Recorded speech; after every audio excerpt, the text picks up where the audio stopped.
भाजप शासित राज्यातला अजून कुठला मुख्यमंत्री आपल्या मुख्यमंत्री पदाच्या खुर्चीवर भगवी शाल अंथरून हे राज्य भगव्याचं आहे, एका सनातनी विचारांच्या प्रशासकाचं आहे, हे तुम्ही सांगताना पाहिलंय का? एक उदाहरण आहे योगीजींचं. आता शुवेंदू अधिकारी यांची त्यात भर पडली, जो अपने साथ हम उनके साथ और जिसका अपने को साथ उसका ही विकास, हे धोरण जाहीरपणे मांडताना अनेकांना कुठेतरी मनात दुगदुग वाटली असेल, पण या माणसाने मात्र ती धमक दाखवली. हे असं बिनदिक्कतपणे बोलणारा, जाहीरपणे मांडणारा हा एक वेगळा नेता बंगालमधून तयार होतोय. नवे बंगालमध्ये 80+ जागा घेऊन विरोधी पक्षात जर ममता बानूंचा तृणमूल काँग्रेस पक्ष बसलेला असणार आहे, जिथं आजही टीएमसीचे मुसलमान गुंड राज्यात भीतीचं वातावरण पसरवण्याचा प्रयत्न करतायत. खुद्द शुवेंदू अधिकारी यांच्या पीएची हत्या घडवून आणली यांनी.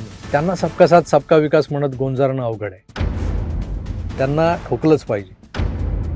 त्यासाठी ज्या पद्धतीनं कारभार करणार आहोत ते धोरणच शुवेंदूंनी जाहीर केले.